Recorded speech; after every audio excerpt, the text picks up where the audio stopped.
to the Regenerative Health Podcast. Today, I am speaking with Bob Fosbury. He is a Emeritus astronomer at the European Southern Observatory and an honorary professor at University College London. So he is also a colleague of previous podcast guests, Scott Zimmerman and recently Glenn Jeffrey. And he is applying his astrophysics training and background to these fundamental problems of the interactions of light on biology. So, Bob, thank you for joining me today. Very pleased to be here. So tell us how someone with such an extensive physics and astronomy background gets interested in and involved in solving or attacking some of the most important problems that I believe are in biology and human health.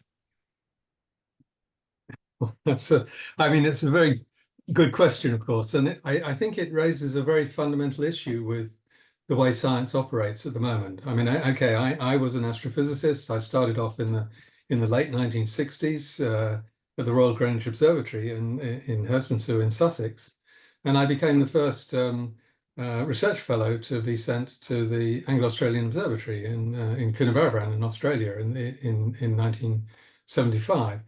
And since then, I've spent a career in astrophysics, not very much in a university environment, but more in an international environment. I was employed by the European Southern Observatory and the European Space Agency during my career to work on various space projects, notably the Hubble Space Telescope and to some extent the James Webb Space Telescope. But I had an active research career. We had these positions where we could spend 50% of our time on research as well as 50% of the time on running observatories and so on. And so I became familiar with many techniques in astrophysics. And when I retired from the European Space Agency more than 10 years ago now, they kick us out fairly young from the space agency, so we have to survive in other ways. I realized I'd had a wonderful career in astrophysics. I'd used the biggest telescopes on the ground and the biggest telescopes in space. And, we'd worked on many problems in astrophysics, the galaxies at the edge of the universe, which are very pertinent to the James Webb telescope program at the moment. In fact, I'm actually actively working on that problem as well as biology. But when I retired, I thought, well, I could carry on doing this with my colleagues, not get paid anything, but just do it for free and carry on. Many of my colleagues did that. But I wanted to look around and look at other things that interested me. And I'd always had an interest in the colors of life, and which included biology and geology and so on. And I'm an avid spectroscopist, as I'm obviously a professional spectroscopist with astronomy. But I also was an amateur spectroscopist. In fact, I have a set of spectrometers in my study here with me at the moment, which I use all the time on this biological problem.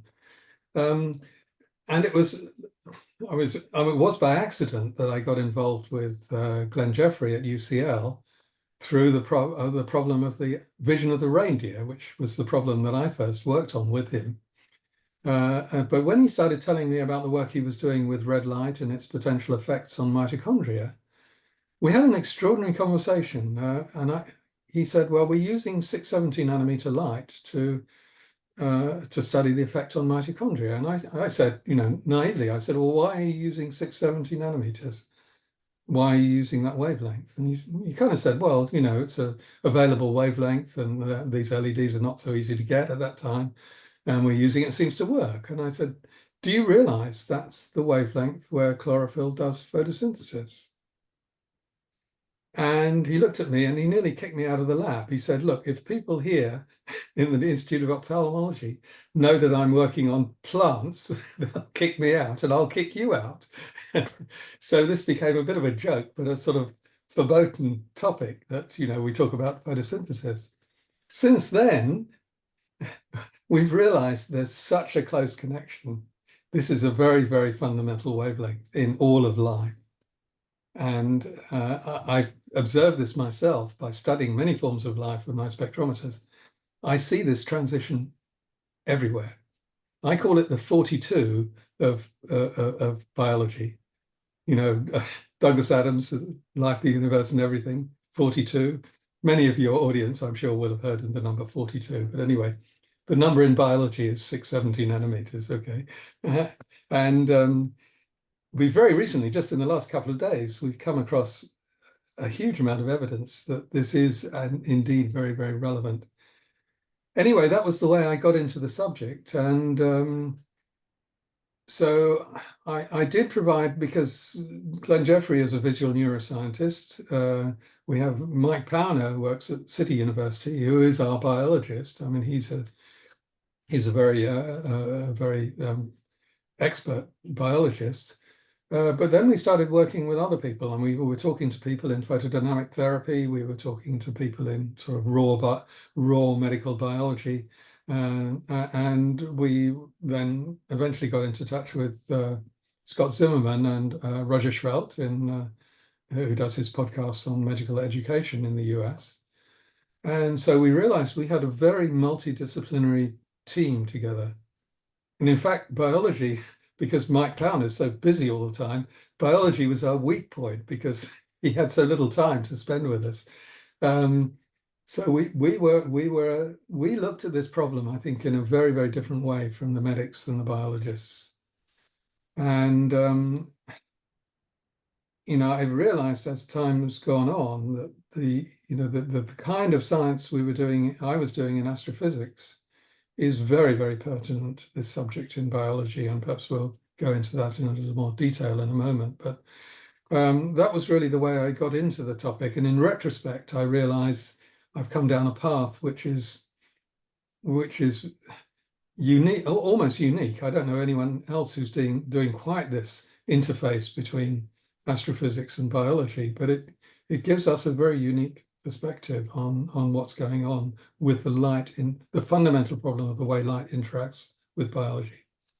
Yeah, it's a very fascinating field, and the multidisciplinary aspect of what you're doing, I think, is some of the most interesting to me, because there's not a better way, I don't think, of getting a fresh set of eyes, a fresh perspective, and a fresh way at tackling problems, and getting people from different fields to really look at the same problem.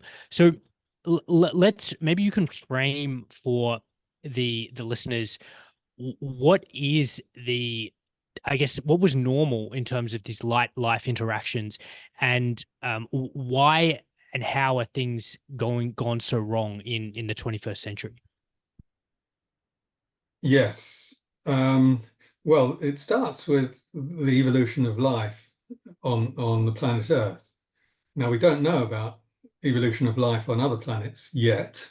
Hopefully we will, at least relatively soon. But on Earth, life is basically driven by sunlight. It wasn't necessarily in the very beginning. I mean, the current idea is that life perhaps started off in these deep ocean vents. But as soon as life got to the surface, the existing life structures realized that they had a wonderful source of energy in the form of sunlight. So the photosynthetic process evolved very early. We had the cyanobacteria in the oceans producing oxygen, gradually filling the oceans with oxygen. That's what the waste product they produce from photosynthesis. And then the oxygen started filling the atmosphere, and that opened up the possibility of life moving from the oceans to the land. We're talking about billions of years ago now, 3.5 billion years onwards. And by the time we got to about just over 2 billion years ago, the atmosphere was pretty pumped up with oxygen, and life moved out, was able to begin to move out onto land. And life formed a kind of Faustian pact with oxygen, because most of the life in the early days was found oxygen to be highly toxic. They were anoxic forms of life. If there was too much oxygen around, it killed them. So the adaptation to living with oxygen, which is something happened early in the history of the evolution of life, and when complex life started, when we got the first eukaryotic cell, the first complex cell, which had ingested what became the mitochondrion and what became the chloroplast. The function of the mitochondrion was basically to protect the cell from the toxic properties of oxygen.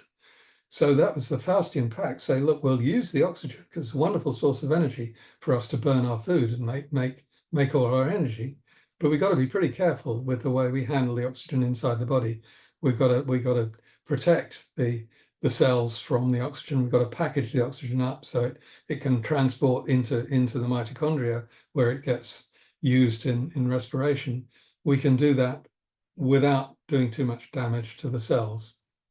And the kind of damage that it does is the damage that is done by reactive oxygen species, which I know you've covered before on these talks.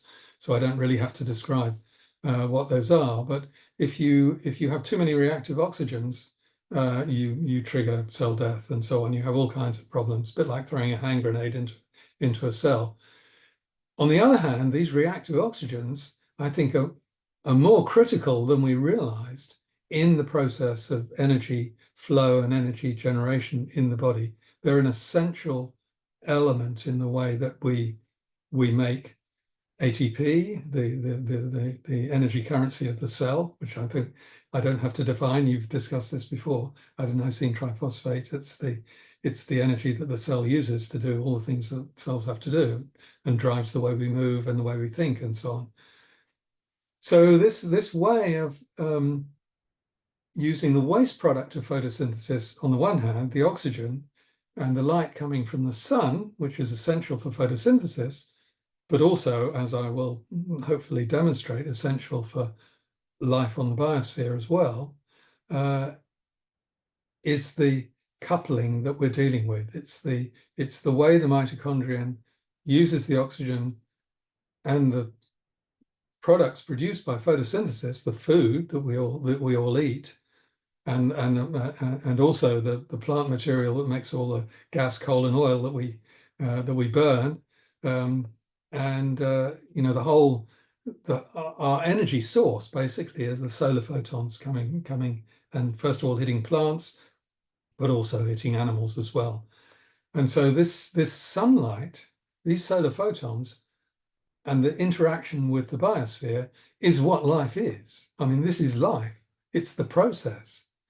And it's a process which has a characteristic which, of course, is very unusual because life is very unusual. And the process is that life is a system that is way from thermodynamic equilibrium. You know, your body has a constant temperature, hopefully, of about 37 degrees centigrade. That's about 310 kelvins on the absolute scale.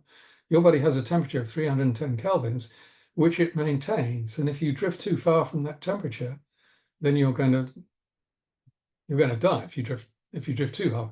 So this is a kind of state of equilibrium, your body, your homeostasis, the stable form of your body and all of life.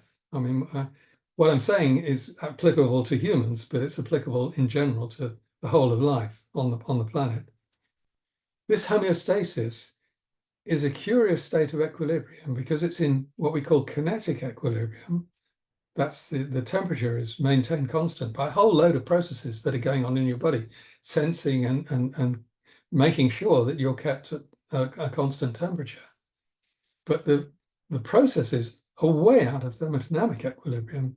They're not like a cup of coffee in the room gradually cooling to come into thermal equilibrium with the room. Your body, life, when you're alive, you're way from thermodynamic equilibrium. But you have this thermal equilibrium, this kinetic equilibrium. Your molecules are bouncing around because they have a temperature of 310 kelvins. So each of those molecules has a kinetic energy associated with it, a 3/2 kT in physics terms, associated with its thermal motion. Like the molecules in a gas, they all have 3/2 kT kinetic energy in them. So the molecules in your body at your kinetic equilibrium, the way they interact with one another is determined, the rate at which they interact with one another is determined by the temperature. So all the biomolecules in your body are interacting with one another. All these redox reactions that you have in respiration, metabolism, they're all going on at a temperature of 37 degrees Celsius. And if you wanted them to go faster, you could increase the temperature, but then your homeostasis would fall apart. And you know, so there's an issue there. If you're sitting in the dark in a room, you're sitting in a red light. Okay, so you're not sitting in the dark. But if you're sitting in the dark in a room, your homeostasis will allow you to live, because you can produce energy through your mitochondria and so on, and you can digest nutrients, and you burn your food and make ATP, all of those things. But if you were sitting in a dark room for months on end,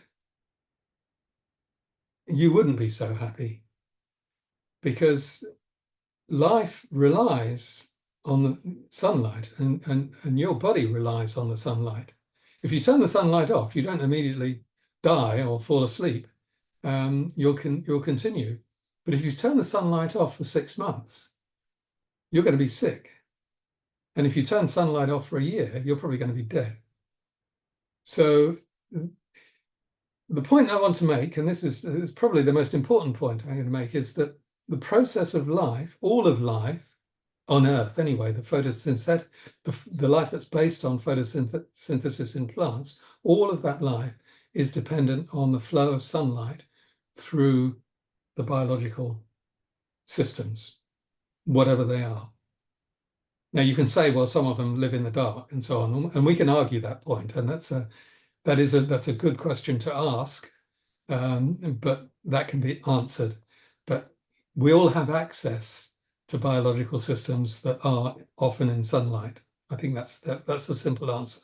You know, we eat food that's come from sunlight and so on. So we're in contact, even when we're in the dark, we're in contact with biological systems that have their energy because of sunlight.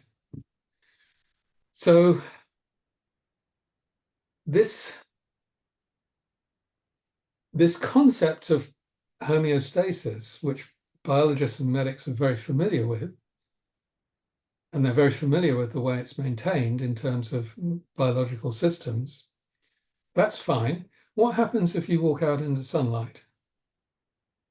Now, we've shown, and Scott Zimmerman has talked about this on your podcast, we've shown that the human body, and indeed life in general, is an incredibly efficient harvester of light. And for three-dimensional bodies, unlike leaves, which are tree leaves, which are two-dimensional, for three-dimensional bodies, you have to get that light inside your body. And we now understand how that happens. But the only light that gets deep into your body is the light in the near infrared. Because in the visible light, we have all these powerful pigments, these highly colored molecules called porphyrins, like chlorophyll and hemoglobin and so on, which absorb light very strongly. But as soon as we move into the infrared part of the spectrum, there are very few, if any, well, there are no strong pigments in life in the infrared. They're all very weak. Chlorophyll is just transparent in the infrared. So when we move from the visible, where all the photosynthesis happens with thin leaves, leaves don't need the light to penetrate deep into them, because they have everything on the surface. But if you're a human, when you move into the infrared, the only light that you get deep into your body is in the near infrared, and that peaks at around 800 nanometers. And it's the gap between the strong absorption of hemoglobin in the visible spectrum, and if you move further into the infrared spectrum, beyond about 1200 nanometers, you get the water absorption. Now, we think these absorptions close to the surface of the body are probably very important as well for life. That's not really what we're going to be talking about today, but I think in the visible, the interactions of light with the skin, producing vitamin D and so on, and probably protecting us from bacterial infections and so on. And similarly, a lot further in the infrared, the interaction of light with water is probably very important. There are very complex physical interactions of infrared light with water, which can do all kinds of things. I mean, these are very related problems, but we'll be focusing today on the near infrared part, where the light gets deep into the body. So you have to look, not only, it's obvious that the trees are antennas. You go outside and you look at the trees, you see the canopy of the trees in the forest, you see the grass on the ground, you see all the plants growing. All of their structures are an antenna sticking up into the sky. So, certainly in photosynthesis, life is an antenna collecting sunlight, harvesting it, and making the sugars, making carbohydrates through this process of photosynthesis, which is very complex and quantum mechanical and so on. Also, your body, when you walk outside, is an antenna. It's an antenna that happens to work in the infrared. So, I have a phrase which I invented quite recently, but the more and more I think about it, the more pertinent I think it is. And that's that life on Earth, and by Earth I mean the whole biosphere, is an antenna with its receivers tuned to sunlight. So life on Earth is an antenna with the receivers tuned to sunlight. And that's what it is. That is what life is. And it's the tuning to sunlight which is so critical here. So let's get, okay, so having said that, I hope that's clear. We'll go back to the history of the problem. Well, the history of the problem stretches from about 3.5 billion years ago to 1939, when the history was broken. And 1939 was when fluorescent tubes were introduced as light sources in factories and eventually homes and so on. Now, fluorescent tubes were developed because they were very efficient at emitting visible light, and they didn't waste a lot of energy producing light outside of the visible spectrum. They did produce a little bit of infrared light, but not very much. And, people don't like living under fluorescent lights. People feel uncomfortable. There's a long history of people being very uncomfortable living under fluorescent tubes. I'm sure that's partly due to the fact that they flicker, but basically they're very poor in the infrared. And if you don't get this infrared light for long periods of time, you get sick. Now, most people living under office lighting go out in the evening and they get sunlight. They wake up in the morning, they get sunlight, so they don't suffer too much. But if you're a factory worker, and especially if you work shifts at night, you're always under fluorescent tubes and you very rarely see daylight. And those are the people who tend to suffer problems, medical problems. Okay, so then that developed until the beginning of the 21st century, and in I think it was 1996 where the first commercial white LED was introduced. And since then, LEDs have become the dominant source of lighting in the built environments. Now, LEDs benefited enormously from the invention of the blue LED. Got the Nobel Prize for Physics in 2014, I think it was, because the blue LED was able to produce blue light itself, but it was able to use its energy to excite phosphors in the lamp, which emitted the other colors.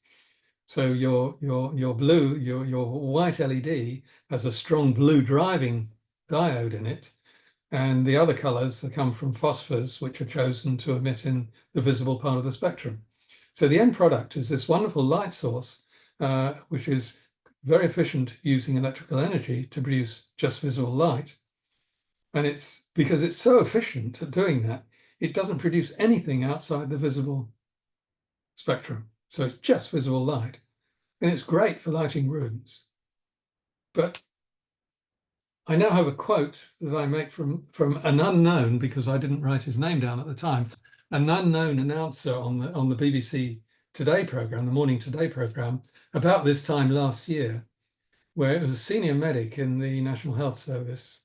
And he was saying, we have this problem with the gradual decay in public health and life expectancy. And we strongly suspect that it has a lot to do with ultra-processed foods and the lifestyle choices and so on. And he actually said this, I remember it very clearly, and Glenn Jeffrey heard it as well. Separately, he was listening to the radio at the same time, and it hit him in exactly the same way. He said, there's a problem with the office environment that we don't understand. And of course, both of us said to ourselves, well, we do understand what this problem is. Why don't you listen to what we say? And this problem is that people are living under pure visible illumination in the built environment. And this is a complete break with the evolutionary history of life on the planet. This is the first time that life forms on the planet have been consistently irradiated by just visible light. And frankly, it doesn't work. Life doesn't work like that. And so the fundamental problem is we've moved from a time when we were always illuminated by what we call, in physics, we call a thermal light source. I mean, the sun is close to being a black body radiator. It's not exactly, of course, but it's close to being a black body radiator. So it radiates over a broad spectrum. And of course, the life that's evolved under the sunlight has evolved to exploit all the light that reaches the surface of the planet. So, there are some parts of the spectrum of the sun that doesn't reach, the far ultraviolet doesn't reach the surface, fortunately, because it would kill us, but and quite a lot of the infrared radiation doesn't directly reach us. But the visible region, the extended visible region from about 300 nanometers, where the light is cut off by ozone, and about 2.5 microns or 2 microns, where the light is largely cut off by water vapor in the atmosphere and water absorption in the oceans. We have this window of sunlight on the ground, which extends from, say, 300 nanometers to, well, the cutoff in the infrared is a gradual cutoff, but let's say 1.5 microns, roughly. I mean, there is light beyond that, but we have this range of sunlight which life has adapted to using. Now, very cleverly, we're very clever humans. We worked out what was happening with visible light. It was going into photosynthesis. And since photosynthesis was first discovered, it took about nearly 2.5 centuries to figure out how photosynthesis worked. It's not a simple process. But I don't think anyone's really thought carefully about what happens to all the other light that, well, some people have thought about it, as I'm exaggerating, but in general, it's not in the public consciousness. What's happening to the light outside the visible range where photosynthesis occurs? And that's the issue we're dealing with. And we're beginning to understand some of the details about how this works. And there are two areas there perhaps we can discuss separately. One is the way the light gets deeply into three-dimensional life, bodies and other systems. And the other is when the light gets into the body, what does it actually do? And I think we're beginning to understand both of those problems. But at the current time, you can't expect us to have the complete answer because it's going to be very complicated to figure out all the interactions of infrared light with biological systems.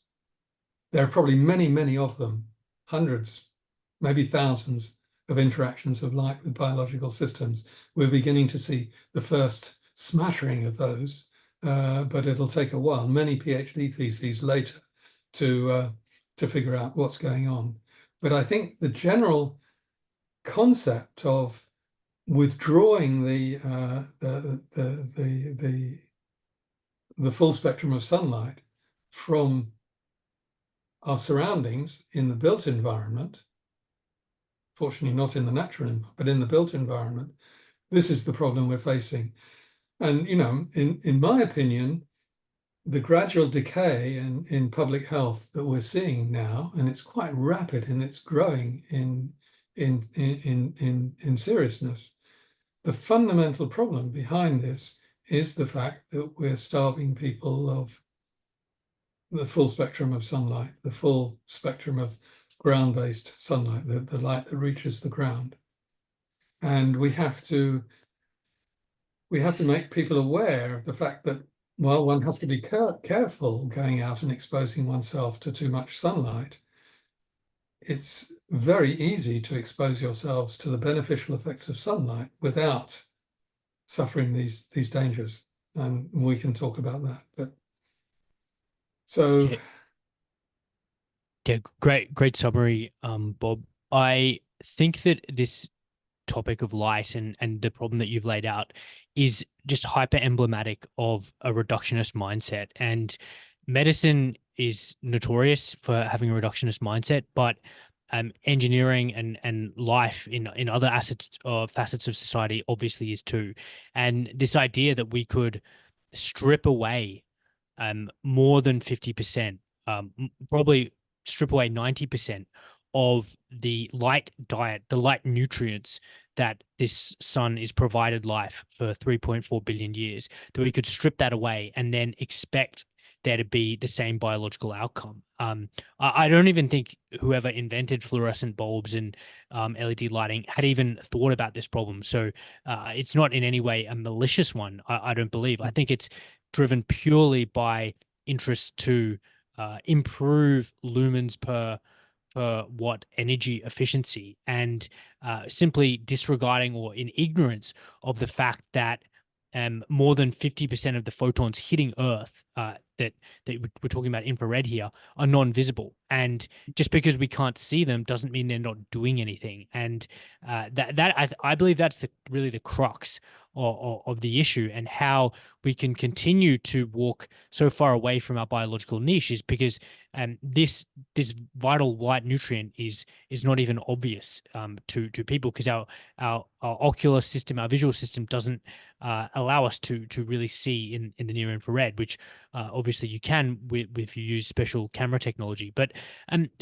talk before we. I really want to hear your two explanations of how light is getting in and then interacting with biology. But maybe as an angle or perspective on this, those two questions is, why do you think proportionally this light problem is more significant perhaps than the ultra processed food problem? And however you want to answer that, go ahead.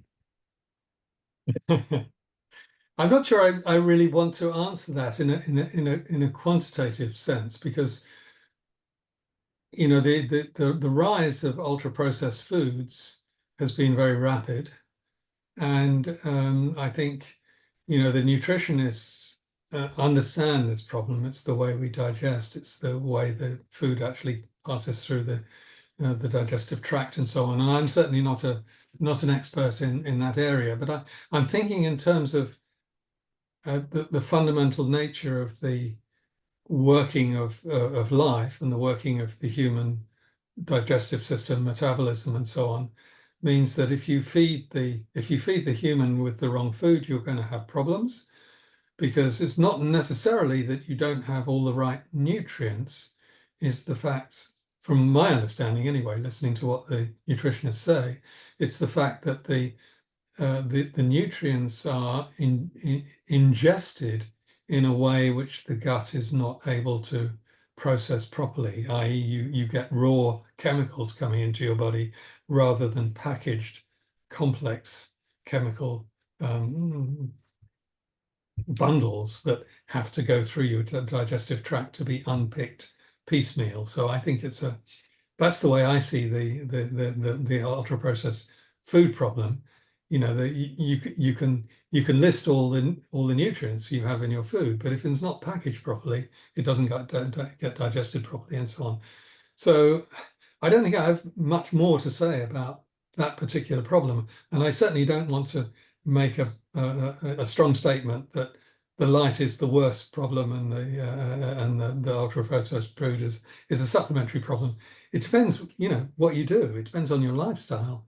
If you're a farmer and you work outside all the time, you're going to get plenty of light, so you're not going to have any problem with the light problem that we're dealing with. But if you're a nurse on night shift, or if you're a doctor in an intensive care unit, you're only given white LEDs, and you get sick. And if you look, I mean, I'm sure it's not come out of the COVID inquiry yet, but I'm sure Roger Schwelt would agree with me that, if people during the COVID pandemic had more exposure to the sun before they caught COVID or before they started working in intensive care units, they would have survived better.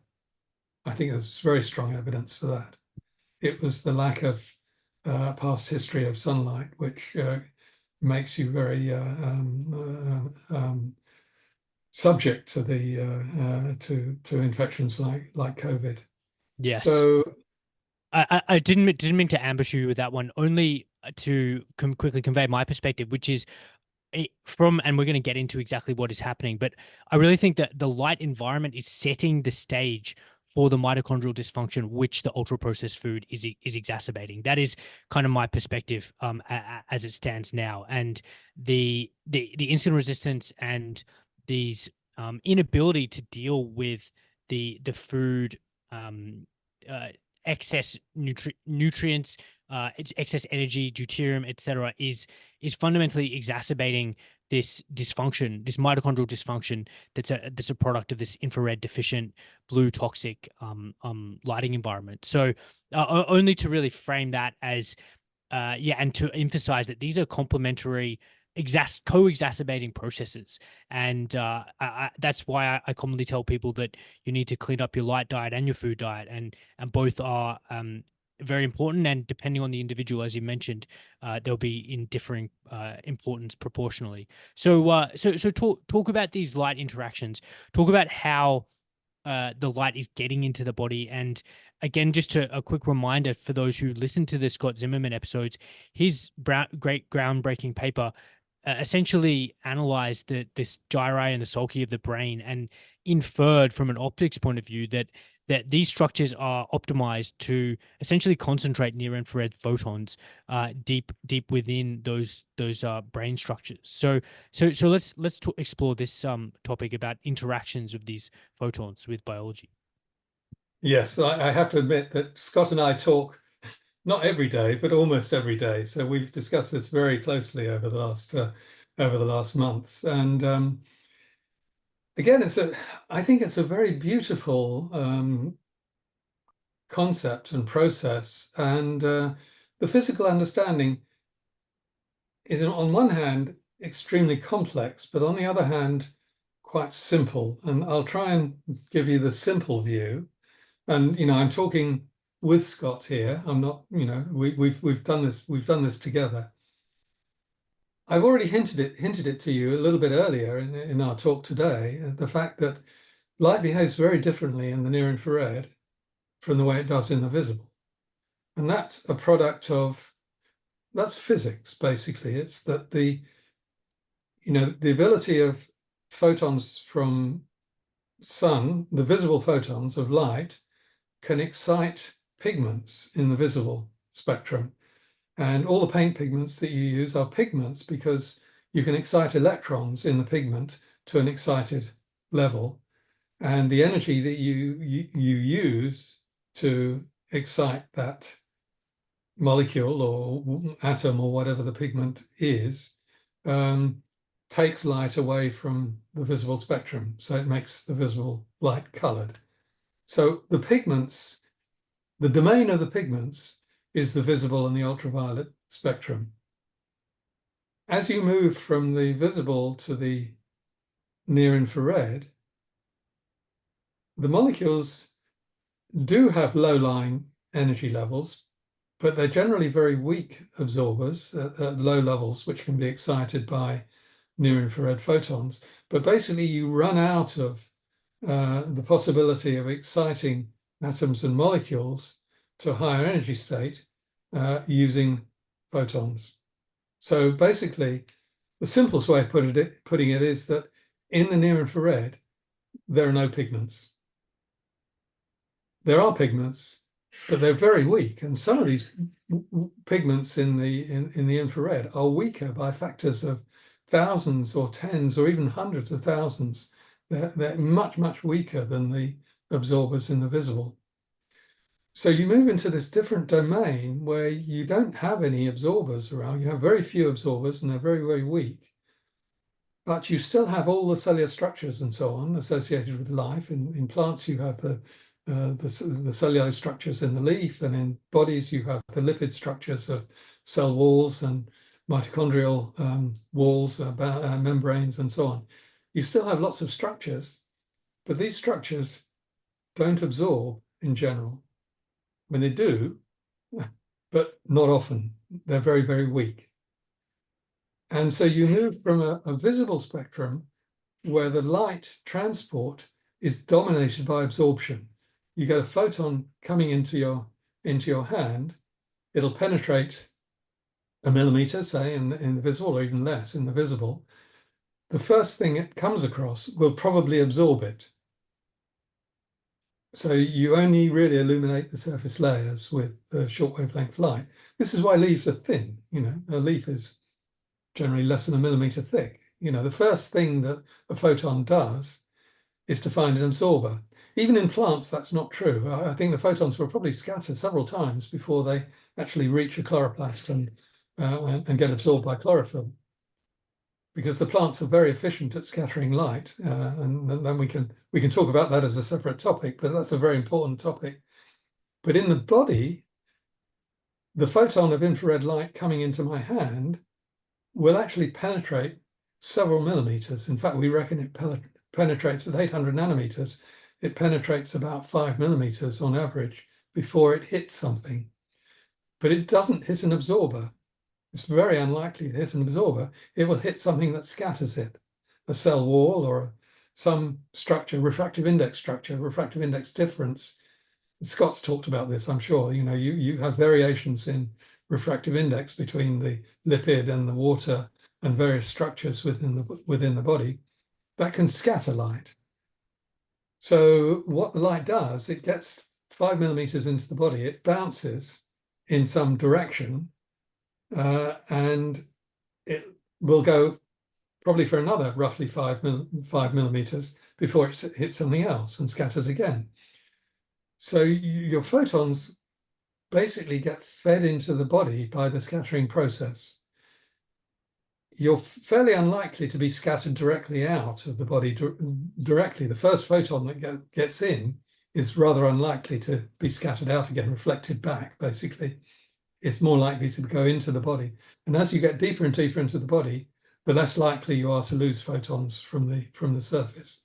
So you do this random walk, and it's a kind of random walk. There are details here in the way that scatters. Sometimes in the atmosphere, a photon that scatters off a molecule of nitrogen in the air will Rayleigh scatter to make the blue sky. And that scattering process is roughly isotropic. It's not actually isotropic, it's slightly forward dominated and backward dominated in the direction of the incoming photon, but it's a fairly isotropic process. So you can be scattered more or less in any direction to make the blue sky. A photon coming into the body is probably more strongly forward scattered than it is in other directions. But I mean, I don't know in detail, and it's possible to experiment and work this out. And somebody probably does know, but I don't know exactly. But it's probably forward scattered, which means that on average, it moves further into the body. So what you have is you have all these photons entering into the body, bouncing around off these scattering structures, cellular structures, and just carrying out this random walk. And if we assume it's a random walk, then the distance that the photon travels after, say, 10 scatterings, on average, is the square root of 10, which is roughly 3, times the 5 millimeters, which we call the photon mean free path. It's the mean distance the photon travels between scatterings.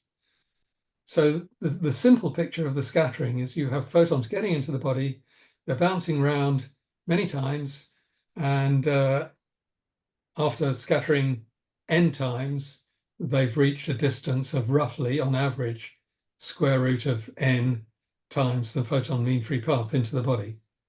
And so that gives us a scale length that we can deal with for modeling light going into the body. Now, what happens to a photon that gets deep into the body? What's its fate? It can do one of two things. It can either escape through the surface, and once it's deep into the body, it's very hard for it to do that. So the only other fate it has is to be absorbed by one of these weak absorbers. And it gets many chances of being absorbed by one of these weak absorbers because it's scattering around many times. So it's traveling a long distance inside the body, much further than just the thickness of my hand, for instance. It's traveling probably, several times the thickness of my hand in distance just by scattering around.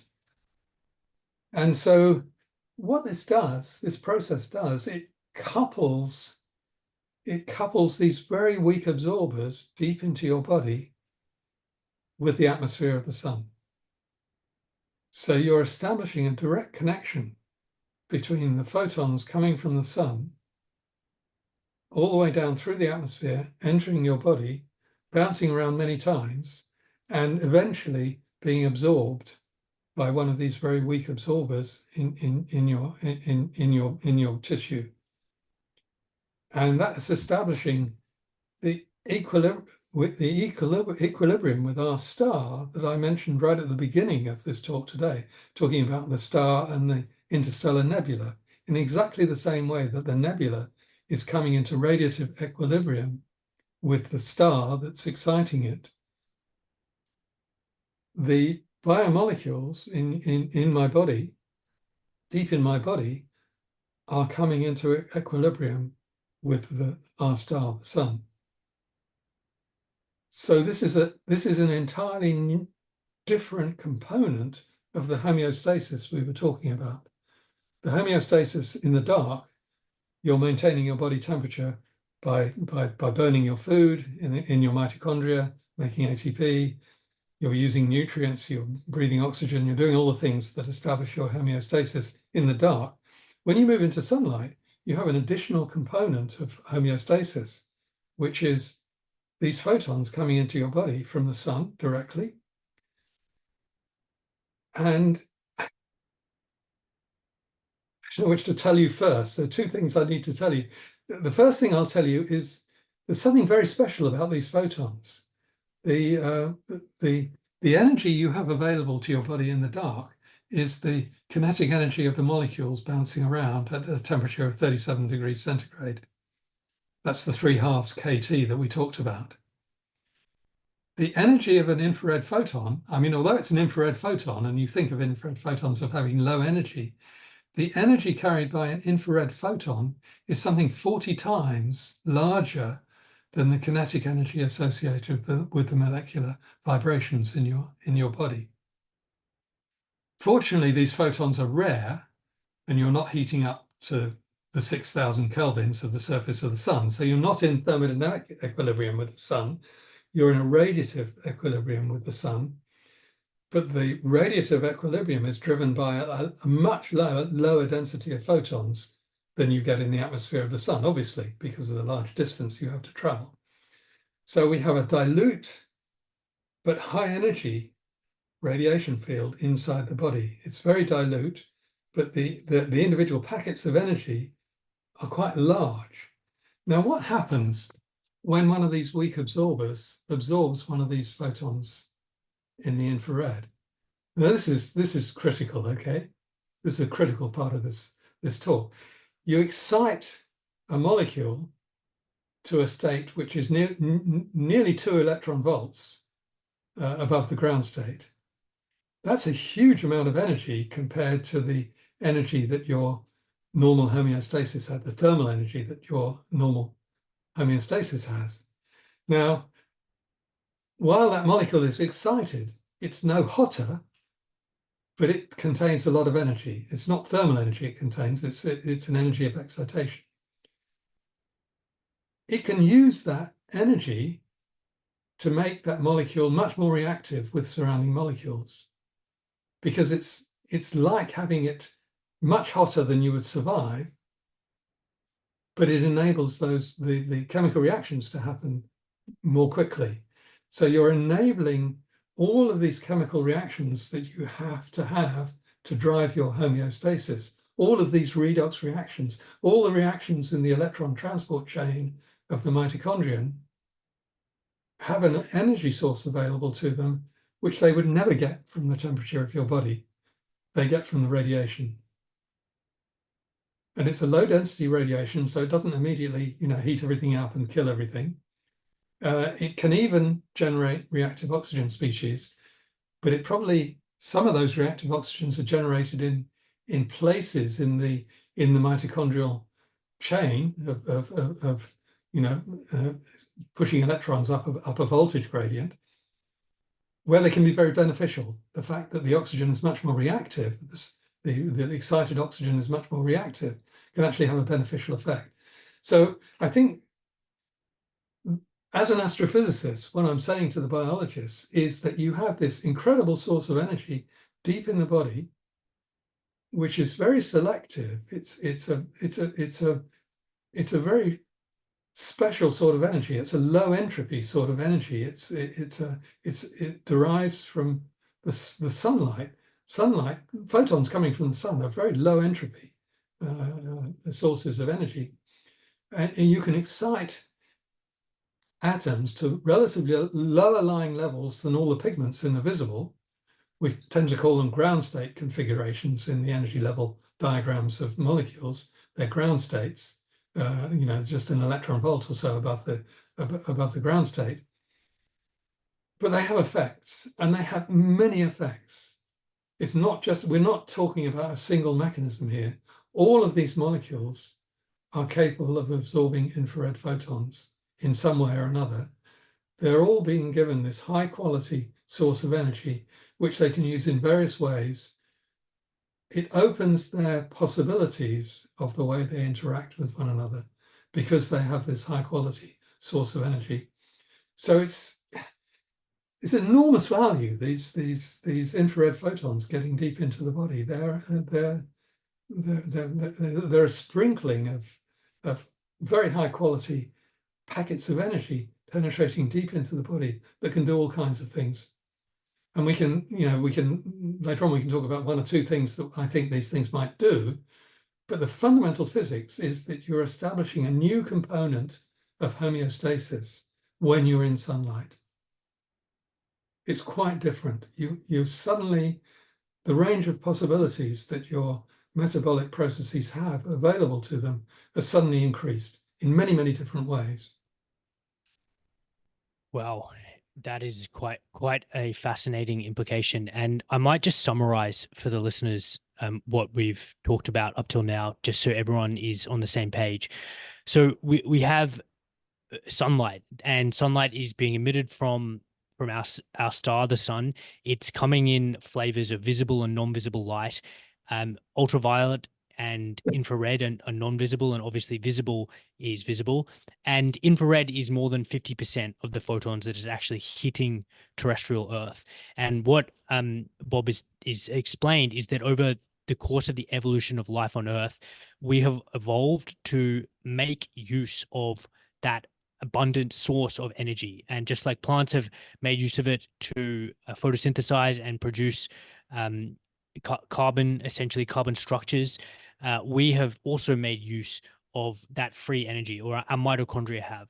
And the process of using that energy is the passage of these near infrared photons into the body, where they're not absorbed cutaneously, they're not absorbed superficially, but they're actually bouncing around like pinballs in a pinball machine for multiple times in a random fashion until they are finally absorbed by weak absorbers in up to 10 centimeters or more in the body. And those weak absorbers, what you're suggesting, are compounds or components in the mitochondrial electron transport chain. So these photons are essentially a form of exogenous energy. They're a way for the body to operate and to derive energy without eating food. It's a light derived energy, and that light is, as you mentioned, forming this homeostasis between the sun, and and life on Earth. Is that a reasonably accurate summary? A good analogy with the effect of these photons on the electron transport chain is the analogy with an engine, where you need to lubricate the engine to get it to work efficiently. And I think these photons are, in effect, lubricating the electron transport chain. It's making them work more efficiently. And just for a moment, if we think what happens if we don't lubricate the electron transport chain in this way, it will work, it will digest food for you in a way, but it won't do it as efficiently as it could. It'll be working more like a Trabant than a Ferrari, in darkness. And instead of using the energy coming from oxidizing the food, instead of using that to make ATP, the energy currency in your cell that drives your cellular processes, you'll divert that energy to somewhere. You'll store it as fat, for instance. So the energy flow into your mitochondria cannot all be processed efficiently into ATP. It'll get diverted and stored in your body.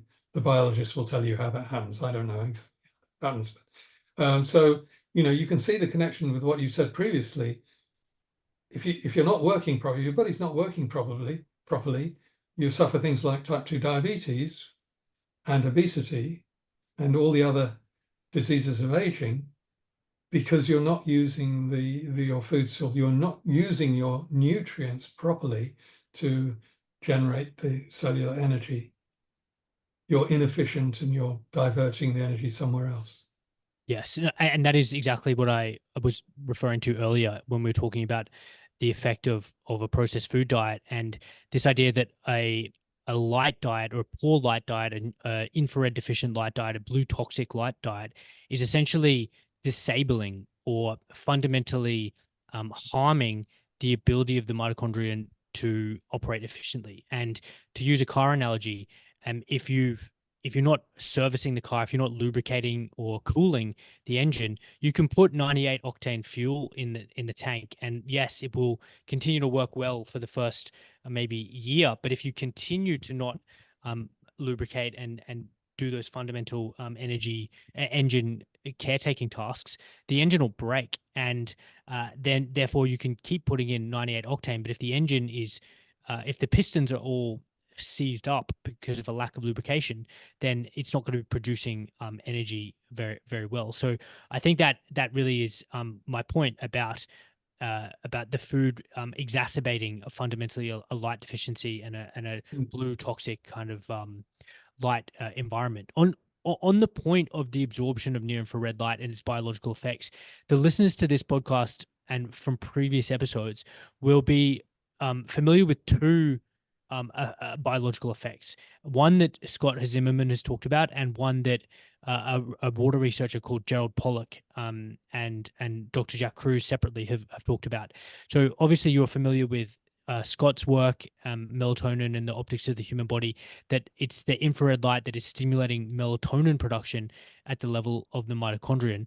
But the other effect that I'll mention, and maybe you have an input on this or maybe you don't, is that the absorption by water is changing the biophysical properties of that water, perhaps around the ATPase, but also in the cell itself, such that it's adopting an exclusion zone. It's making coherent domains in a way that is fundamentally altering the biophysical properties and therefore the biological interaction of water in the body. So do you have any, I guess, thoughts to share about those two biological effects of infrared light? Yeah, I'd like to comment on those. I mean, I haven't studied the effects on water myself, but I am, I know that I know something about what's been done. I think, come back to my previous point, I'm saying these photons that get into the body can perform many, many functions. And I think that's the point I'm making.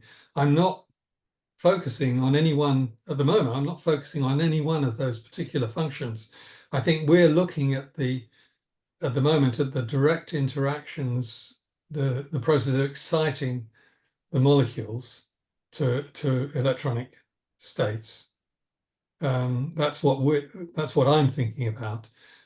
I think it's very possible that the effect of the light on water, the direct effect of light on water, is changing its characteristics. And I've read about this, and I think it's an extremely interesting topic, and it probably has an effect on viscosity and the ability of water to move around.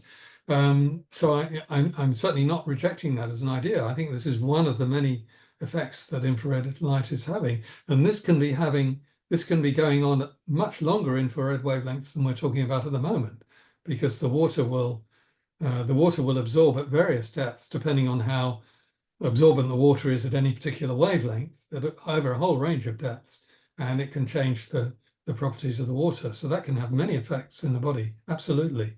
I'm not saying that's not important at all. It is important. It's just I don't have the bandwidth to work on that at the moment. But I think that's true. So yes, there are many kinds of interactions of those photons with the biochemistry, with the biophysics of the whole life system. And this is the reason I said we're not going to give you a complete solution at the moment, because these are so numerous, these possibilities of interactions, that it's going to take a long time to tease them all out and see what exactly the effect of these different functions. But the other point I was just going to raise, and maybe this is relevant to the melatonin piece, but it sounds more relevant to what you mentioned originally, which is the fact of the interaction of light with biology, and the fact that it's photons are interacting with electrons, and it was the photoelectric effect by Albert Einstein who initially described, I believe, that fundamental law. So how do you, and he described it in terms of metals, but it's not only Dr. Jack Kruse, but also Dr. Alexander Wunsch has obviously spent a lot of time describing the photoelectric effect as it applies to biology. So how does that fit in terms of what you're researching and how you conceptualize this? Well, let's talk about electrons for a moment. And I think this is one thing we have looked at.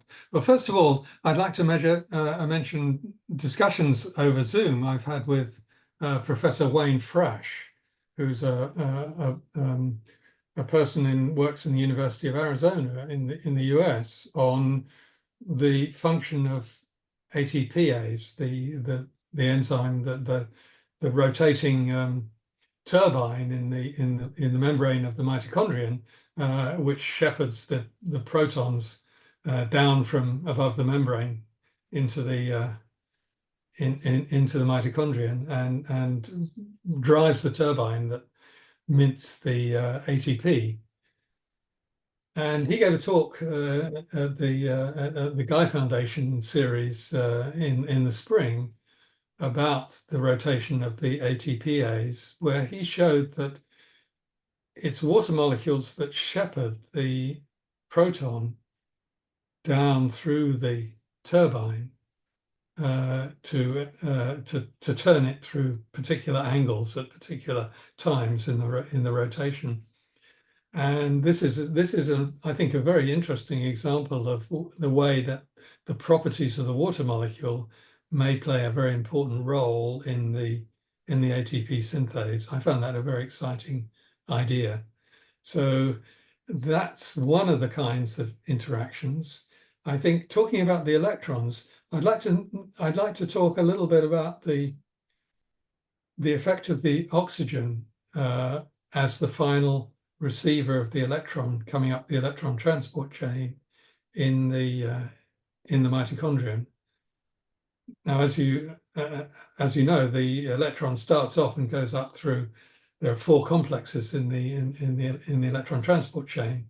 Well, I think effectively 3 in the chain itself, and the electron ends up in cytochrome C in complex 4, and it's waiting to be absorbed by the oxygen.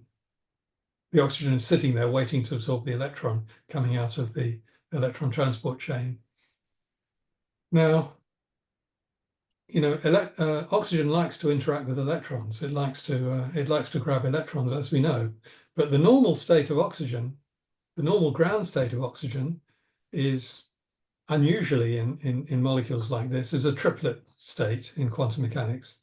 That is, it has paired electrons in its outer orbital, and so it's in what's called a triplet state. Many similar atoms, molecules, have singlet ground states where the electrons are paired.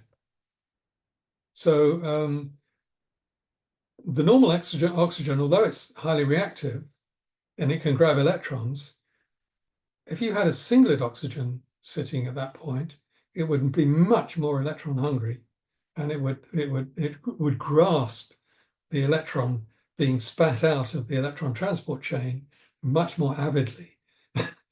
And I did have a discussion with Wayne Fresh about this in his video talk, and he was quite interested in the possibility that if you could excite a triplet oxygen to a singlet oxygen while it was in this position waiting to grab the electron, that might have a profoundly positive effect on driving the electron transport chain. So there are cases, I think, whether this works or not, I don't know. It's just an idea, but we do know that we can excite triplet oxygen to singlet oxygen with photons in the body. Now, this was an idea that was entirely rejected by biologists because this absorption is so weak that they couldn't imagine how you would ever have enough photons to be able to excite a triplet oxygen to a singlet oxygen to make it into a highly reactive version of the molecule. But now we know we have this amplifier in terms of the long time that the photon spends in the body bouncing around. And also something I've discussed with Scott is that there are clearly regular nanostructures associated with the mitochondria and the surrounding cellular structures. And these nanostructures are extremely efficient light traps. This is very well known in animals and plants. All the ideas about structural coloration in animals and plants, these are nanostructures which trap light. So they retain the light for longer periods of time. They make that light available to the absorbers for longer periods of time. Wonderful examples in plants, where plants in the forest understory, where they're very poor in direct sunlight, their leaves have these beautiful nanostructures which set up standing waves in the structure and enable the photons to actually perform photosynthesis much more efficiently in the forest understory. Because I think if you start looking at the structures in animal bodies, you'll find that the mitochondrial region is surrounded by these nanostructures, which are reasonably regular and are regularly spaced by orders of 100 nanometers or so, where you can set up these photonic crystals that trap light. So the possibility of absorbing a photon and exciting an oxygen from its triplet to its singlet state, I think, is very real inside the body. And in fact, I've done experiments shining light through my hand where I can actually see the absorption of these photons. In fact, curiously, again, there's an astronomical connection, because the way you excite a singlet oxygen is using lines in the infrared part and the near-infrared part of the spectrum, which are visible in the spectrum of sunlight reaching the Earth. The two Fraunhofer lines, the two strong Fraunhofer lines in the near-infrared, the A and the B bands, are the wavelengths which will excite triplet to singlet oxygen. This happens in the atmosphere. And this can happen in the body as well. And I say I've actually seen them in the spectra that I've taken here in my study with my spectrometer. Wow. So if I'm getting this correctly, just correct me if I'm wrong. So the Fraunhofer lines are gaps in terrestrial light that we don't receive because of absorption in the atmosphere. So it's sunlight that doesn't get through because of absorption by various compound molecules and gases in the atmosphere. So what you're saying No, is, no, no, no, no. I'm not saying, sorry to interrupt, but I'm not saying that at all. In the sunlight coming through the Earth's atmosphere, we see these bands reasonably strongly. But when you look at these bands at very high spectral resolution, they are lots and lots of very, very narrow absorption bands. They're rotational structures in the water molecule, in the oxygen molecule. And they have very, very fine lines, which have huge gaps in them. So the lines are very deep and they absorb very strongly at very particular wavelengths within the band, but there's still plenty of photons that get through the gaps. So although you see this in absorption in the atmosphere, it doesn't mean that the light is not getting through. A lot of the light is getting through into the body. I have to be very careful when I do my experiments that I don't let any daylight in at all, because I know there will be absorption bands there. So I have to do this at nighttime when I know there are no absorption bands due to oxygen in the stray light in my study. But we do see the same bands in the body. And there is a literature on this now. There's a small but powerful literature about the direct excitation of reactive oxygens by photons. All the photodynamic therapists use these auxiliary photosensitizing molecules to absorb the light, and then they transfer that excitation energy to oxygen to make singlet oxygen. So they make singlet oxygen indirectly via a photosensitizing molecule, usually a porphyrin-like molecule. But we can, in life, excite a reactive oxygen, a singlet oxygen, with a direct photon coming from the sun. okay, that was going to be my follow-up question, which was this photon that is having this effect on oxygen, was that an endogenously generated, like perhaps from the mitochondrion, or was it a solar photon that was Yeah, having it's coming from the sun. yeah. But I think I say that with great certainty. I mean, I know there's generation of biophotons in the body, but the number of photons coming from the sun is very, very large, even though only a small fraction will get through. But the availability of the possibility to excite this particular triplet singlet transition in oxygen, I think will come predominantly from sunlight. Interesting. Very interesting. So I think we've delved pretty deeply into the mechanics, the nitty-gritty of what's happening. I really want for this last bit to take it, to zoom back out, keep it really nice and broad, and really spell out this problem for people. And I'm going to summarize quickly, and then Bob, maybe you can offer, we can kind of riff on that. So essentially, where humans have created diabetic lighting, and we've done that by stripping out 90% of the terrestrial sunlight from our indoor environments, basically creating hermetically sealed chambers illuminated by visible only, predominantly blue wavelength light, deficient in ultraviolet, deficient in this more than 50% of sunlight spectrum, which is infrared, which infrared is providing essentially an exogenous energy source that's aiding in mitochondrial function, mitochondrial efficiency, and essentially mitochondrial regeneration through things like melatonin.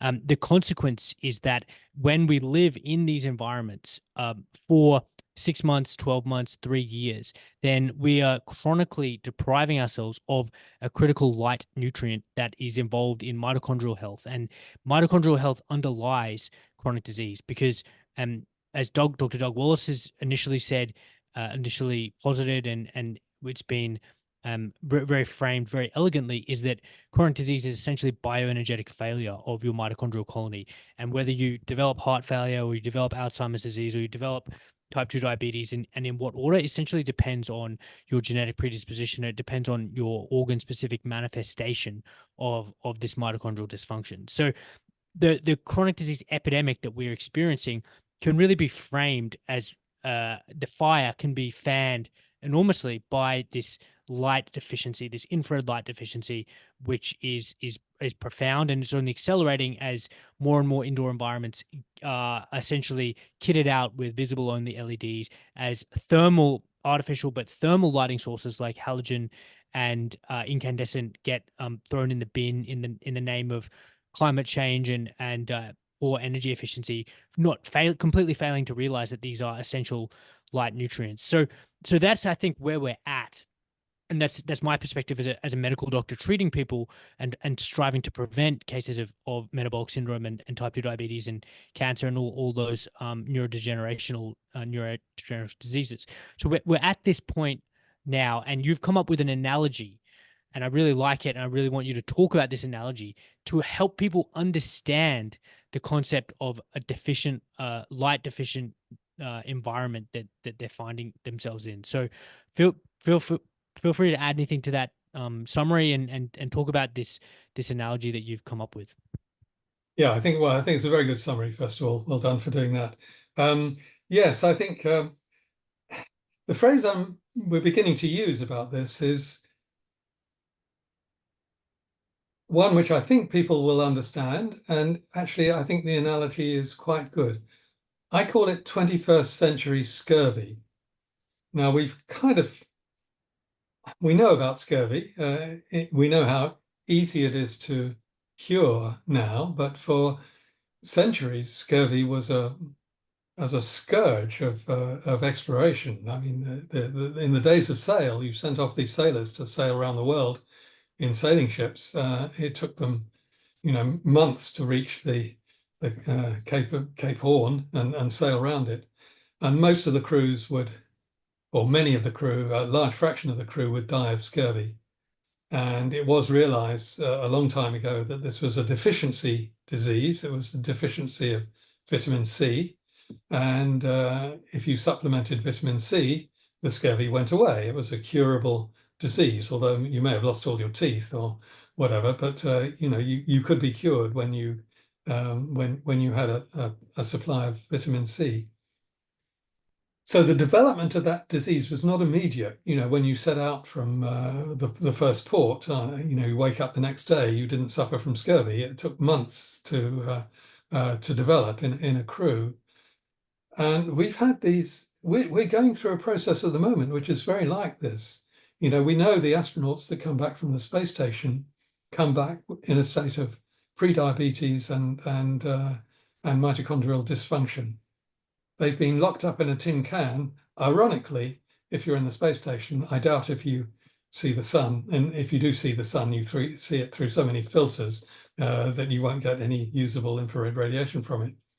They live under so-called circadian LED lighting, which is basically infrared dark lighting, completely infrared dark lighting that varies a bit in color temperature throughout the circadian cycle.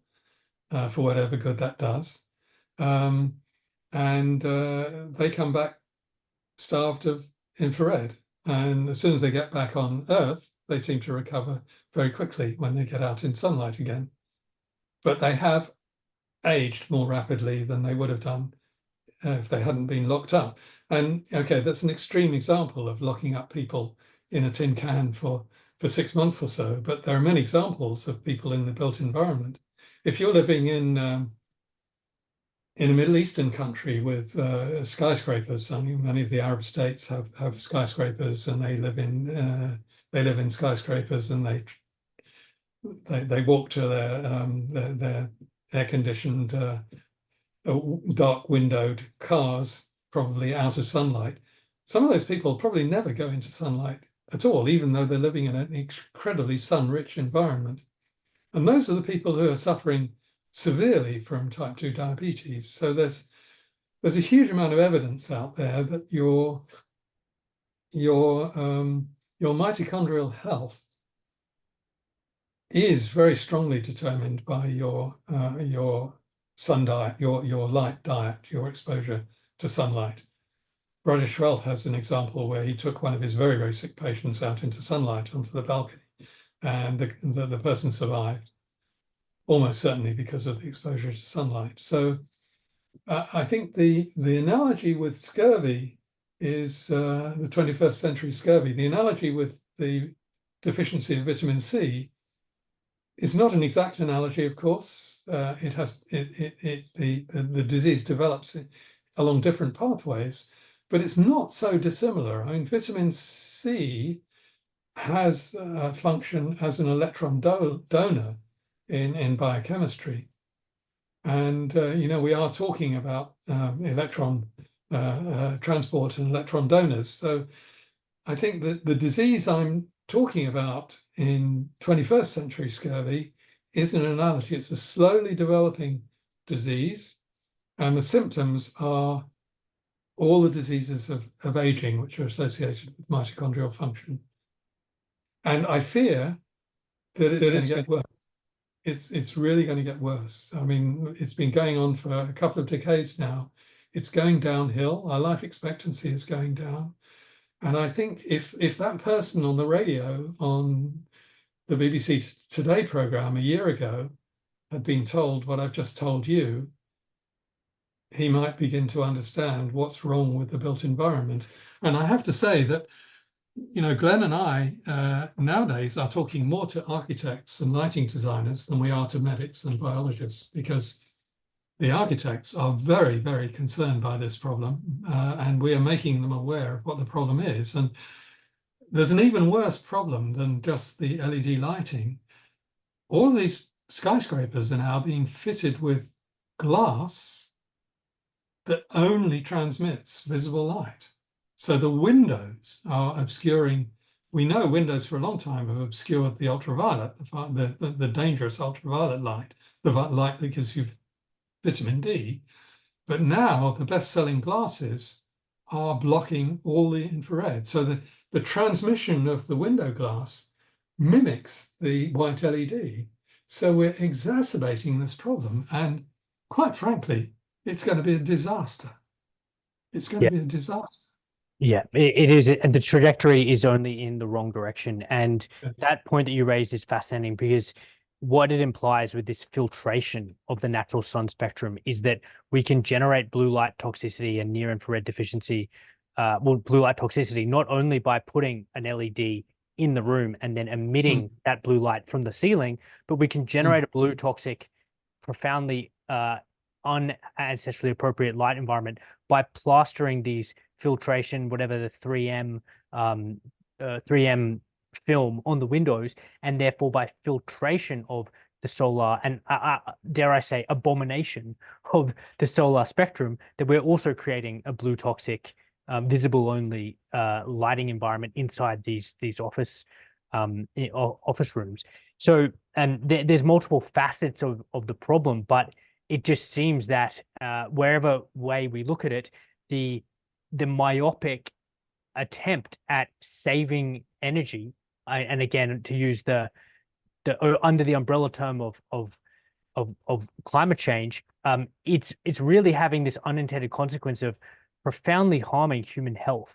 And if the goal is to save humanity by averting climate change through climactic, and I know this is a completely different topic, climactic change in 10, 20, 30, 50 years, to me, it's baffling, because there's a much more pressing, much more proximate threat, which is the actual unintended consequences of all these bureaucrats who are self-importantly making these and mandating these profound changes to our environment that are detrimentally affecting not only human biology but all kinds of other animals and life on the planet.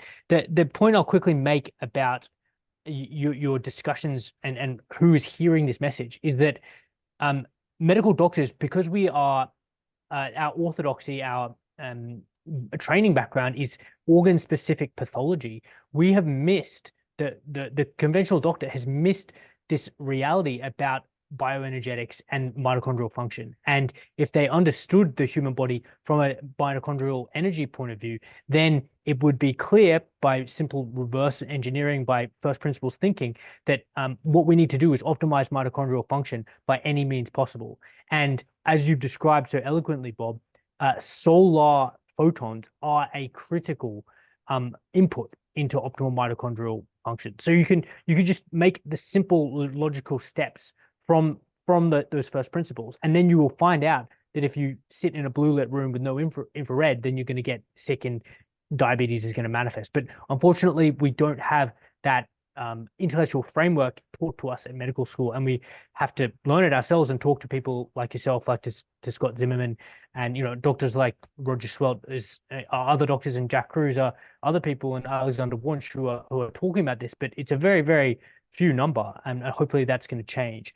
The other point I'll quickly make about architects in the built environment is traditional architecture solved for this problem over 3,000 years. If you travel to any old city, the outdoor areas have tall windows, they have casement windows, they have big balconies, they have internal courtyards, they have all these functions that allow the penetration of full spectrum sunlight. So it's really modern architecture that is itself exploded in the past 50 years that is doubly exacerbating the problems that we've described.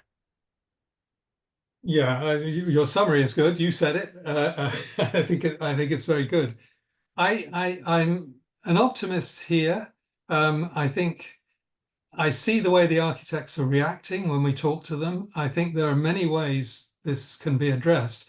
I think the problem of excluding infrared radiation from the built environment is a thermal balance problem. You can't build a skyscraper and make it into a greenhouse and just it would overheat. So that they face a difficult problem. They do face a difficult problem. It's not just a matter of changing the window glass. They have to think much more carefully about this. And there are many subtleties here. I mean, they could put glass on the north face in the northern hemisphere on the north face, or the south face in your hemisphere. They could put non-infrared rejecting glass, i.e. infrared transmitting glass, on the sides of the buildings that don't get direct sunlight. They can also put around low buildings anyway, they can put lots of trees. Trees are wonderful. In fact, the best place you can sit for mitochondrial health is under a tree in the sunlight, because you're protected from the short wavelengths by the canopy of the tree, and all of the infrared will be bounced down to you. Almost all of the infrared will. Tree leaves are incredibly efficient infrared scatterers. And as you see in infrared photographs, the tree canopy is brilliantly white in the infrared. So, architects can be clever. They can think about where they put the different kinds of glass. They can think about the environment of the building and how many trees you have. And also, there's been a huge amount of work done on the nanostructures that people are finding in plants and animals. All the structural coloration, fantastic structures you see in birds' feathers and butterfly wings and snake skins and all kinds of things. A lot of that work is being funded by engineers now, because they're thinking of ways of controlling the radiation environment of buildings using nanostructures to reflect light which is damaging and to transmit light which is beneficial. I can imagine in the future having skyscrapers with windows that perform many functions.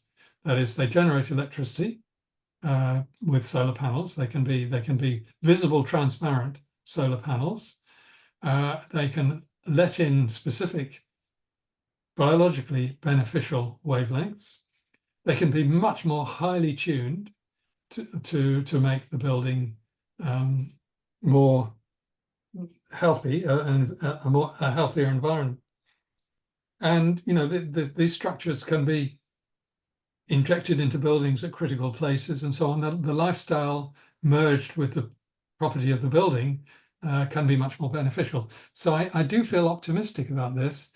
But I do feel like you that if we follow the path that we're following at the moment, we're losing our healthy environment. We're losing our healthy people who can contribute to solving the other major problems we have, like the thermal climate change problems that we have. So I remain an optimist, but I think coming back to the beginning of our conversation, the interdisciplinarity. I mean, I'm unusual being an astrophysicist working in this field, okay? I can see enormous benefits in having these two cultures working together.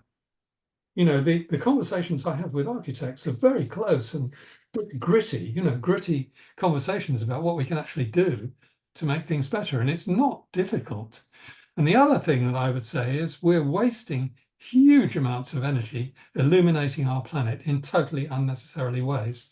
So if you're thinking that it's going to be expensive to make these changes, to make better environments, turn the lights off, use less energy, lighting unnecessarily, and just think about what we're doing. The cost of type 2 diabetes in the National Health Service in the UK is huge. When I talk to doctors in hospitals and I say, which disease would it be most beneficial for you to get rid of? They say type 2 diabetes.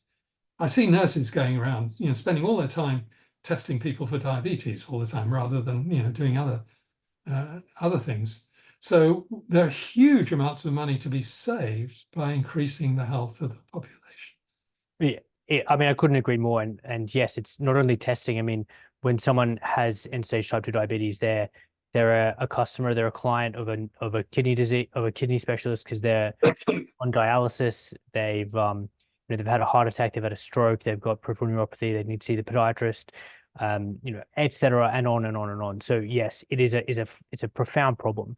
A couple of quick points, and I'll emphasize quickly, because I'm mindful of your time, Bob, and I don't want to use it up. But the fact that those leaves are reflecting infrared is fascinating, and it goes to this idea of the benefit of just simply being in nature and having all these amazingly elegant ways of benefiting from nature. And it's just simply how we were designed. And a lot of people can get this far into the interview and think, okay, I'm going to go outside. But a lot of people just know that they feel good when they're outside under a tree. And the other point is the value of the short wavelengths. Yes, in high doses, especially if we're mismatched to our UV environment, they can be in excess.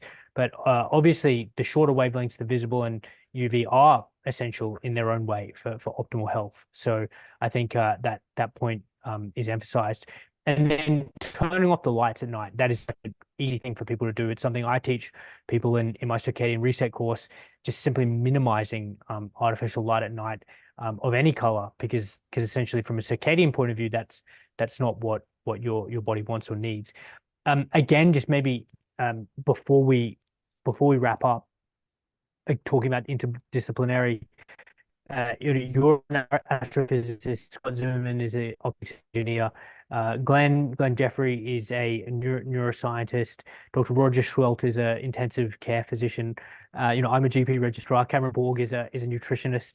It's a somewhat disparate and maybe a motley crew of people who are kind of talking about this topic, but I think it's benefited from all these different people's perspectives, and I think it actually will take even more people with even more unique perspectives to really deliver this incredibly important message to a wider audience.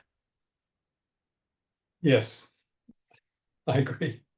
Maybe the final thing to say. Sorry, go on.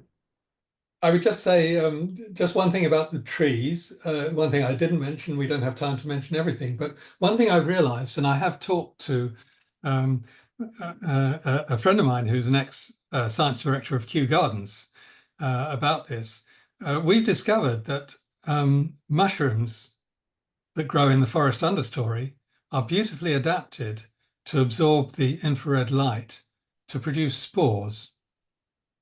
They grow up in the forest understory. The infrared light is very efficiently transported by the mushroom matrix, by the flesh of the mushroom, down into the spore-producing bodies.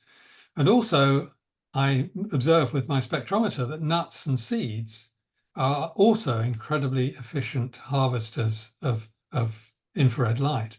And I think biology needs this infrared light to reproduce. It's a very energy demanding process in life to reproduce. And it seems that all the natural reproductive structures that we see greatly benefit from infrared light. There was a paper published recently about the motility of human sperm being greatly increased by infrared light. Wow. That immediately made me think of Scott's paper where he looked at the refractive properties of human amniotic fluid and described the optimal, essentially optimal transmission of infrared photons to bathe the baby in a basically a Yes. cocoon of infrared light. And that means that what you've just described in the plant kingdom is holding in humans, in mammals too. And it makes complete sense to me. One further idea is, Dr. Jack Kruse has talked about blue light as being, and this blue light environment driving this autism epidemic and basically a problem of neuronal migration. To me, the other facet of that, the corollary or the implication of that is a near infrared deficiency. So, whether near infrared deficiency is greatly exacerbating the autism epidemic. And we know Doug Wallace's work is he's replicated autistic behaviors in mouse models through mitochondrial dysfunction. So there's lots of separate mechanistic pathways that could lead us to the same conclusion. But absolutely fascinating, Bob. Absolutely fascinating. I think this is such a deep and amazing rabbit hole, and one that I think this is what needs the scientific funding. And instead, there's all kinds of other things being funded, and it's up to citizen scientists and people such as yourself to do this very important work. Maybe the final point that I really want you to convey to people is how they can benefit from infrared in their environment and put it back in, and say that they need to cook dinner up till 6 p.m. They want to have some infrared, and perhaps they can't have access to halogen or incandescent in the way that they previously were. I know Scott Zimmerman's Naira bulb company uses a visible LED with a very small filament bulb run at low voltage to provide both a visible and non-visible component. Can you explain to me your workaround or your solution to this problem of putting infrared back in to our indoor environments? Yes, I think there are two answers, and the answers are extremely cheap or cost-free. One is get outside. Be aware that if you get out into strong sunlight, your clothes will protect you from damaging ultraviolet radiation. Your clothes will also be effectively transparent to near infrared. So you don't have to strip off to benefit from near infrared sunlight. You just walk out in your ordinary clothes and it gets perfectly well through your clothes. I've demonstrated this. There are pictures in my articles about this showing that clothes are perfectly transparent, almost perfectly transparent. So get outside, sit under a tree. I mean, my quote about Newton has been used a number of times, but Newton was sitting under a tree, an apple tree, when he thought of the idea of gravity. I don't think that was an accident, although it's probably anecdotal anyway. It's not an accident. The best environment for mitochondrial health is sitting outside, drinking a glass of whatever, under a tree in sunlight. Grounded. Absolutely perfect for mitochondrial health, and you won't suffer any harm from that in terms of sunburn or whatever, because you'll be well shaded. I mean, please get out in the sunlight as well to pick up your vitamin D. I noticed that Scandinavians do much better for vitamin D than Spaniards or Italians, and I think that's because Scandinavians spend a lot of time outdoors, both in the summer and the winter. And there's a point I'd make about the ultraviolet and the vitamin D synthesis. It's always said that when the sun's below whatever the angle is, 45 degrees, you get precious little ultraviolet getting through. But the sunlight that's reaching the atmosphere above the ozone layer can really scatter down onto you from above through the vertical path through the ozone layer. So the Scandinavians out on the sea ice skating for 5 hours a day, like one of my friends does, they get plenty of ultraviolet radiation, even with the sun on the horizon, because of scattering of sunlight down through the ozone layer. So there is a path for ultraviolet vitamin D generating ultraviolet down through the sky, even in the winter with a low sun, if you're outside and you have at least part of your body uncovered.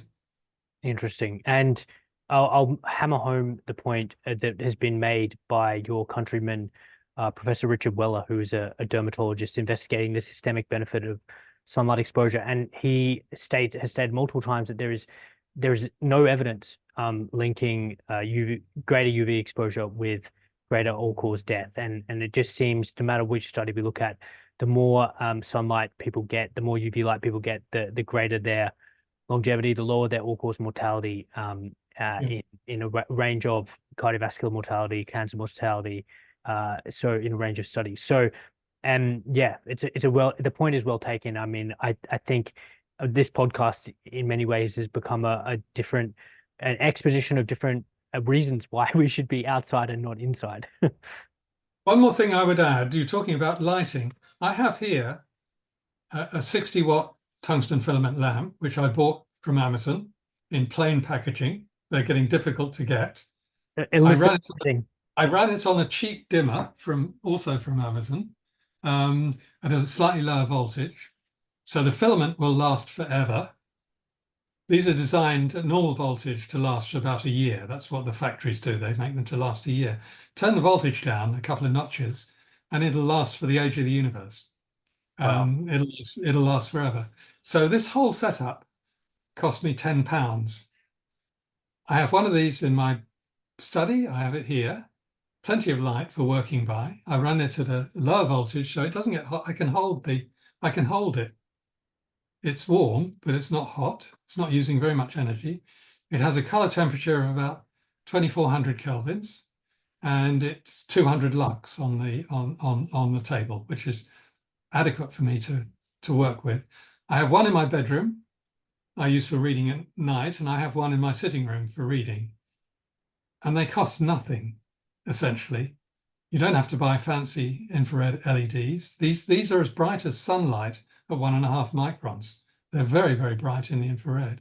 And you don't need to rely on these for bright lighting. I also have an LED on the other side here, which gives me white light, allow me to do fine work and so on. But using tungsten filaments, I'm afraid, they're frowned upon by climate change activists. They're frowned upon by the Department of Energy in the US. They're frowned upon by the European Union. They're frowned upon by everybody, but they play a role. And Scott, with his Naira bulbs, using a low voltage tungsten filament, is an extremely effective, efficient, low energy solution to the problem. But we need a thermal light source. Anything that has a temperature above that of a candle flame, a white candle flame, will give you plenty of near infrared. Wood burning stoves in Tromsø in Norway keep those people alive in the winter because they have wood burning stoves. They get plenty of near infrared radiation. There are many ways of getting this near infrared radiation without burning huge amounts of energy. Yes, that's a very good point. Maybe, Bob, you could, I know it sounds even simplistic, but to put together just a really brief PDF of exactly how you've done that, because people are at various stages of understanding, and even some, like, a resource as really simple as what exactly you bought and how exactly to put it together, I think could be immensely helpful, especially for a lot of my YouTube and podcast following who simply want the TLDR or the actionable steps. So maybe if you could do that would be a step in the right direction. I've done that with my friends. So I can easily Yeah, put something. yeah. But I do worry about getting these bulbs, these tungsten filaments. I mean, they're becoming increasingly difficult to get. They're becoming illegal in some countries, and it's a problem. We need to change the language. We need to make it possible for us to utilize thermal light sources in intelligent ways where they're necessary, but we don't use them. We don't have to use them for everything, but we can use them for special health benefiting circumstances. Yes, and I know for a fact, or it's been suggested that the El Salvador administration is actively looking at restarting or generating incandescent factory in their country, and that is amongst a host of other exciting things, along with adopting Bitcoin and throwing gang members in jail, that country is doing. So really looking forward to hearing more about that. But if anyone is listening has got this far in the interview, I think a really actionable thing that can also be done in addition to getting outside, putting infrared back into your environment through a thermal lighting source, and maybe through Bob's guide that he's going to give us.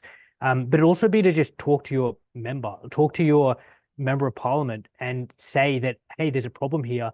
Your energy saving rules by your bureaucratic department are causing diabetes, and they're worsening diabetic metabolic syndrome. They're worsening polycystic ovary syndrome. They're worsening fatty liver disease. They're worsening obesity. And this needs to change. And to change it, we need to reverse course on this non-thermal lighting. And in your recent interview with Scott Zimmerman and Cameron, Scott made the point that at the moment, the Department of Energy in the US is moving to 160, I believe, lumens per watt minimum, like as in terms of efficiency for their bulbs. But what Scott was suggesting is that should actually be the maximum, that you shouldn't be able to expose a child to a lighting source that has such energy efficiency, because it will necessarily imply that it is only visible in these blue wavelengths and be deficient in infrared. Yeah, I agree. Fantastic. Well, Bob, thank you so much for your time. It was an enlightening conversation. I think people really will like this and really appreciate the depth and knowledge that you've conveyed. So yeah, thanks again. And yeah, hopefully we'll be in touch, and maybe we can talk again soon. And I know you're doing very exciting stuff with the Guy Foundation and other collaborators. So maybe we can touch base in the future to hear what you're up to. Okay, well, thanks very much, Max. It was a pleasure to do this, and it was a pleasure to shape the talk in this way. That's the first time I've sort of given this talk in this particular way, which covered, I think, the very important points that are perhaps not covered elsewhere. So it's been a pleasure. Thanks very much indeed.